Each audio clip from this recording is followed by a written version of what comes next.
గ్రామంలో నెలకొన్న నీటి ఎద్దడిని దృష్టిలో ఉంచుకుని తక్షణ చర్యలు చేపడుతున్నట్లు మెదక్ జిల్లా రామాయంపేట మండలం అక్కన్నపేట గ్రామ సర్పంచ్ బక్కయ్యగారి యాదగిరి తెలిపారు.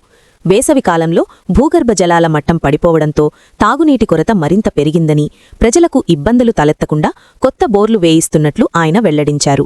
గ్రామంలోని పలు వార్డుల్లో తాగునీటి సమస్య ఉందని గుర్తించి అవసరమైన ప్రదేశాల్లో బోర్ల త్రవ్వకాలు వేగవంతం చేస్తున్నామని చెప్పారు. తాగునీటి సరఫరా సక్రమంగా జరిగేలా ప్రత్యేక పర్యవేక్షణ కూడా చేపడుతున్నామని పేర్కొన్నారు. గ్రామంలో కోతుల బెడద పెరిగిన విషయాన్ని కూడా సర్పంచ్ ప్రస్తావించారు. ఇళ్లలోకి చొరబడి ఆహారం, పంటలకు నష్టం కలిగిస్తున్న కోతులను ప్రత్యేక బృందాల ద్వారా పట్టుకునే చర్యలు తీసుకుంటున్నట్లు తెలిపారు.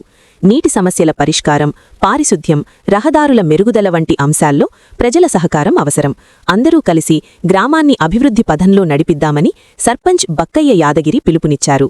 గ్రామస్తులు కూడా బోర్ల త్రవ్వకాల నిర్ణయాన్ని స్వాగతిస్తూ తాగునీటి సమస్యకు శాశ్వత పరిష్కారం కల్పించాలని కోరుతున్నారు.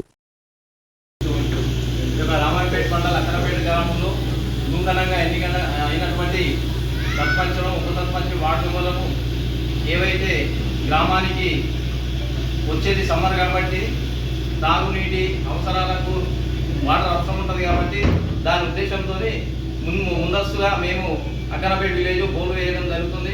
అదేవిధంగా గ్రామంలో ఉన్నటువంటి కోతలు పెడుతూ చాలా ఇబ్బంది పడుతుంది కనుక ఆ యొక్క కోతలను కూడా పట్టించడం జరుగుతుంది.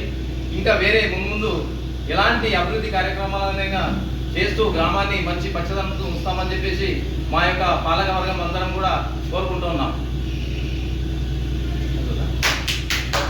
అక్కనపేట గ్రామ అభివృద్ధిలో భాగంగా 3వ వార్డుకు సంబంధించిన బోరు వేయడం జరుగుతుంది ఈరోజు. అదేవిధంగా అక్కనపేటలో నీటి కొరత లేకుండా వచ్చేది సమ్మర్ కాబట్టి ఆ సమ్మర్లో నీటి కొరత బాగా ఉంటుండే ఇంతకుముందు కూడా. అదాన్ని దృష్టిలో ఉంచుకొని మా సర్పంచ్ గారు, ఉప సర్పంచ్ గారు, మా వార్డు సభ్యులు అందరం కలిసికట్టుగా ఉండి ప్రతి వార్డులో ఏ వార్డులో అయితే నీటి కొరత ఉంటుందో ఆ వార్డులను గుర్తించి ప్రతి ఒక్క వార్డులో బోరు వేయాలని నిర్ణయించుకున్నాము. ఈరోజు 3వ వార్డుకు సంబంధించిన బోరును గ్రామ పంచాయతీ ఆఫీస్ దగ్గర వేయడం జరుగుతుంది. అదేవిధంగా అక్కనపేటలో కోతులకు సంబంధించిన ఇబ్బందులు చాలా ఉన్నాయి. ఇప్పటి వరకు 50% కోతులను పట్టడం జరిగింది గ్రామ సర్పంచ్ గారి ఆధ్వర్యంలో. అదేవిధంగా ముందు ఏ అభివృద్ధి పనులైనా మా స్థానిక సర్పంచ్తో కలిసి కరెక్ట్గా అన్ని విధాలుగా గ్రామాన్ని అభివృద్ధి చెందిస్తామని చెప్తున్నాం.